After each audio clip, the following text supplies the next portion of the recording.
Hey, I'm here to talk more about boundaries today. I'm wondering if you've been somebody who has been actively trying to set boundaries in your life and you're getting kind of frustrated that it's not working for you, or that something keeps seeming to go wrong in the process of setting boundaries. Don't worry, you're not alone. This is a common thing. And I'm here to share with you the top 5 common mistakes that we tend to make, myself included, when it comes to setting boundaries. So number 1, this is a really important distinction. Many of us make the mistake of setting boundaries at our limit. So this is something that I learned from Marsha Pashinsky. She's the co-founder of Cuddle Party and a huge consent educator. You can find out more about her at askingforwhatyouwant.com. Anyway, she makes this distinction about the difference between a limit and a boundary. So many people use this term in different ways. I have other teachers that use this word in different ways, but this is what I understand limit to be from this perspective.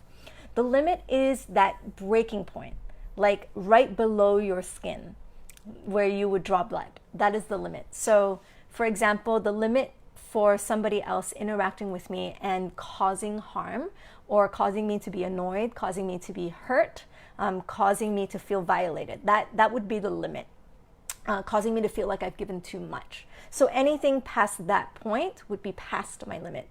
And a lot of times we take action to set a limit, set a boundary, the boundary meaning the thing that protects me from hitting my limit, protects me from harm.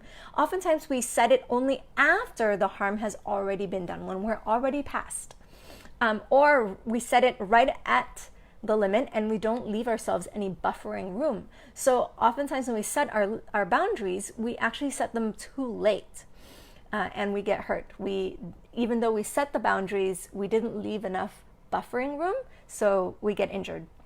And this is really tricky, to be able to feel that you deserve having a buffer. Having a buffer takes a lot of self-worth work in order to do.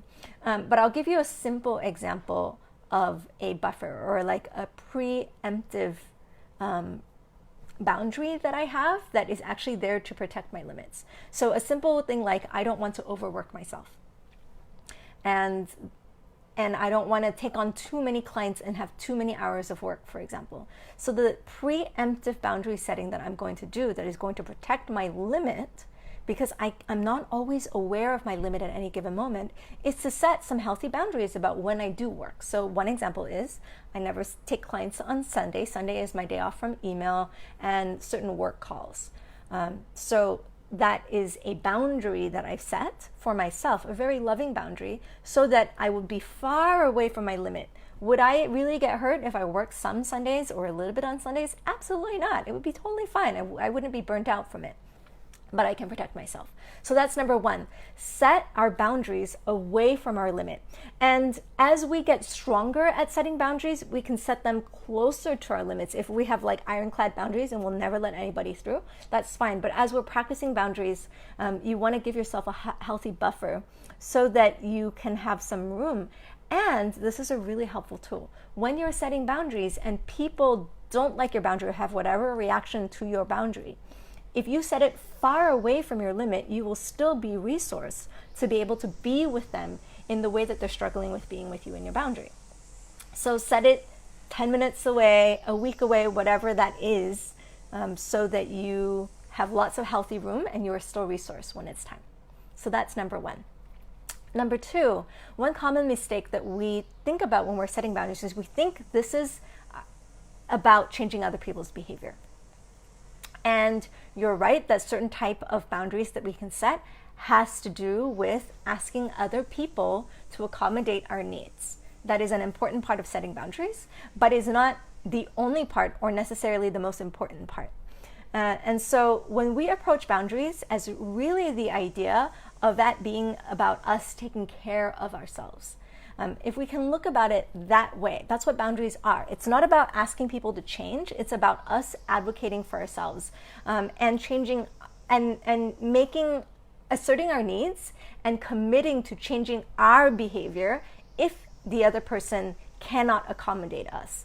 That is what boundary setting is about. And a lot of times the boundary setting focus is actually not on the other person. If we are doing boundary setting well, we are not then putting the power to protect our own safety and our own well-being in the other person's hands. We're taking it into our own hands and making commitments to ourselves to take care of ourselves if we cannot change our environment. So that is an important distinction. And a lot of times we get caught in blaming other people for not respecting our boundaries when actually the onus is on us. So that's number 2. Number 3, and this is a really common place that many of us get tripped up. When we are setting boundaries, because we're so taught like boundaries, we make it about what we don't want instead of what we do want. Now, let me be clear. The first step of setting boundaries is knowing that you don't want something. Like, that is absolutely important. And the ability to say, stop, I don't want this anymore, this doesn't work for me, is essential. And if you can't even do that, then you're not going to be able to successfully get what you need in the first place. So that is important, but it is only half of the step. And a lot of times we get stuck here in this step and we think that we've done our job in setting boundaries. So this is one of the ways that we fail, because we use walls. We go, no, I don't want anything. I don't want this. And we put up these walls instead of actually making inroads in order to getting more of what we want. So it's easier, and sometimes it is necessary to cut people off from our lives. I want to make it very clear that if you are setting successful boundaries, there are some people that you cannot interact with at all. And that's normal and that's okay. But if you find yourself cutting people off left and right, it does mean that there is that second part of boundary setting, which is the ability to request clearly, assertively for what you need and want, and to be able to get it in the relationship. So one of the ways that we can look at boundary setting is that we are here to interrupt something that's happening when it doesn't happen for us. But the other part is to be able to say, hey, instead of doing this, would you be willing to do this instead for me? So I'll give you an example that I experienced recently. Somebody messaged me a couple of months ago with something that actually had a sexual connotation in it. And he was paying me a compliment. He was saying that my voice was really sexy. And he was a little bit, he used some language that was a little bit explicit to me. He mentioned orgasms, that he would have a ear orgasm when he heard me talk because I have such a sexy voice. So let me get really clear and my story here. And as you know, my immediate no came up. Like, I was like, no, this is not what I want. I don't want this. I don't want to interact with this. I don't like hearing it. Don't send me messages like that. And I could have left it at that. That could have been my boundary, which was like, I'm not engaging with that. Just like, out, goodbye. And that's legitimate. I could have decided that I don't have the energy to speak with this person. And I could have just set that boundary and be like, I am not interfacing with this. I'm not interacting with this. And that's great. That's one healthy way that you can do that. But another option, which is the one I chose, which was I communicated that it was a no for me so that I wouldn't get it again and so that I wouldn't hold resentment for him. So I sent him a message and I said, hey, I saw that you sent me a message and then you mentioned this. And I shared compassion, which is, I feel really like you were meaning to give me a compliment, and I kind of appreciate that you went out of your way to communicate this compliment to me, and I actually really like seeing you in my events. However, that really bothered me. It really bothered me. It made me angry and defensive, and I noticed that I didn't want to interact with you anymore. So I shared the impact that it had on me.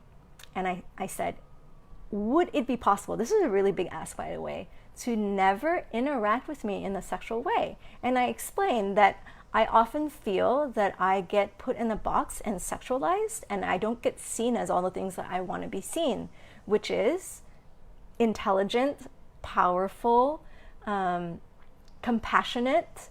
I named a list of a few things. Would you be able to hold that and see me not in a sexual way, because I'm not interested in having a sexual relationship with you? And that was my request. It was a very clear request. I knew exactly what I wanted and I communicated it. And guess what message I got back? I got a message full of compliments. I got a message full of like, of course, I never want to do anything that makes you uncomfortable. I always see you as these things. I think you are really smart, fiery, and you are a kick-ass facilitator. Like, he paid me all these compliments, which was exactly the type that I like to receive. So I gave him an opportunity not just to stop what he was doing, which I didn't like, and I actually communicated that because I made it about what I wanted. And I actually showed him what I wanted, and I didn't even ask for those compliments, but he gave them to me anyway. And now, not only do I trust him because he has shown me that he's capable of honoring my boundaries, I actually have like this like feeling of endearment towards this human being. So I could have put up that wall and be like, stop, you obviously don't have the capacity to hold who I am, and just like written him off. But instead, I opened the doorways to get what I want. So that's number 3. The mistake we make is about making what we don't want instead of including what we want as well. Number 4, this one is really, really, really hard. Oftentimes when we're setting boundaries, we think that what we want is for them to take it at face value. And so we think that if we just say our boundary one time, in whatever way we say it, doesn't matter how we say it, that they should be able to hear it and that they should respect it.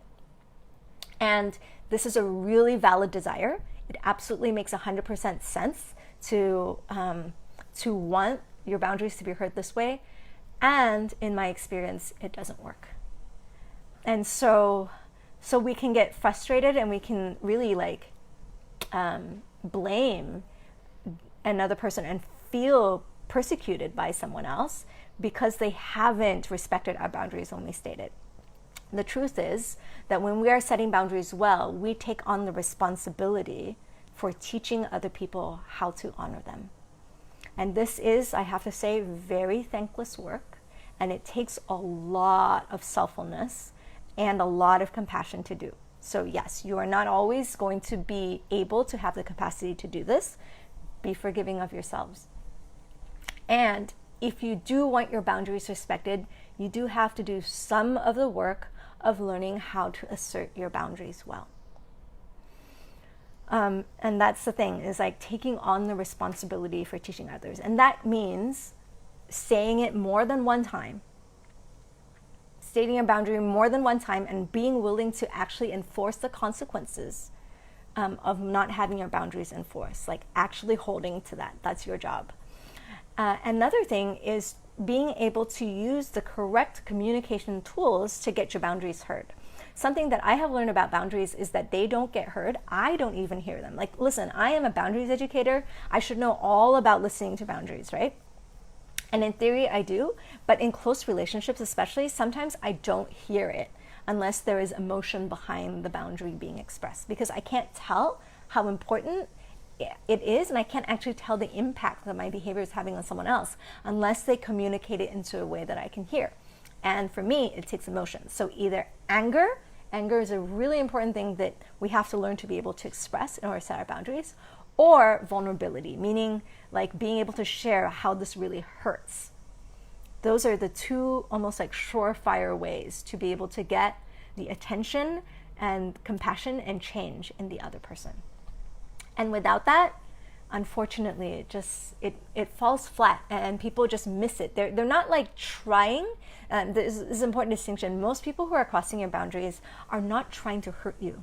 They are just looking for the way that they can get what they need, what they want. And if it feels unclear to them whether or not they can get it that way, they're going to keep trying. So until it becomes very clear, no, this is not a path anymore, then they're going to find different options. So it is our job to teach them. Number 5, one of the mistakes that we make when setting boundaries is that we use power outside of ourselves to set boundaries. We use rules.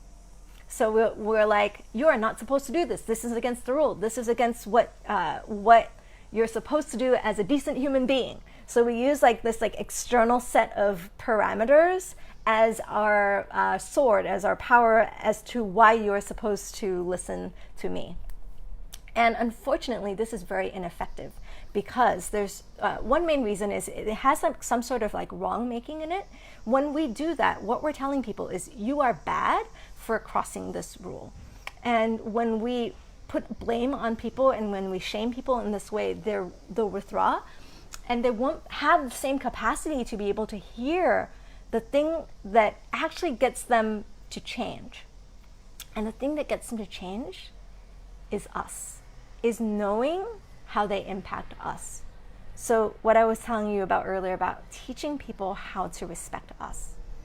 The best way to set boundaries, I have discovered, is to fully own why that boundary doesn't work for us. Now, this takes a lot of self-knowledge, and self-knowledge takes work. I get it. It's not easy. But for example, that example that I gave to you earlier about, how I was sexualized in a message. If I said, this is not how you're supposed to talk to women, don't ever talk to women this way again, I could have done that. It would have created a wedge between the two of us. And I actually didn't offer any insight. I didn't actually teach this person why it's important to do that. And without having a why, it's very hard to change our behavior. If I don't have a good why, and if I'm just following the rules, if the rules don't make sense to me, I'm just going to discard them at some point down the line. So what I did was I owned the impact that it has on me. I didn't make it about an external rule. I made it about how it impacted me. And that made all the difference. Okay, so 5 common mistakes. I'm wondering which ones are really familiar to you. Do you set boundaries right at your limit or past your limit, so you're getting yourself you're getting hurt, injured before you've set your boundaries? That's number 1. Number 2, do you sometimes approach boundaries as this idea that it's about changing other people's behavior and forcing them to change for you? And maybe there's some more responsibility that you can take. Number 3, when you set boundaries, are you only stuck at part 1, which is about what you don't want? And have you incorporated part 2, which is what you want as well? Number 4, are you expecting other people to take your boundaries at face value without doing the work of teaching them?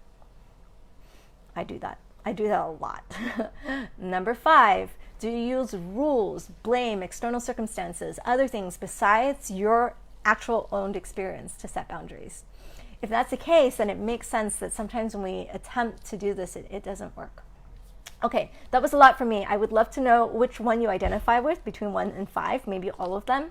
And if you are interested in learning more about boundaries, I am teaching a 4-week course, which is all about setting badass boundaries. And you can learn from me. I'm so happy to teach you all I know about boundaries for free, but it's going to be very different from actually rolling up your sleeves, doing the work, and getting the support and practice and accountability for actually changing the way that you show up for that.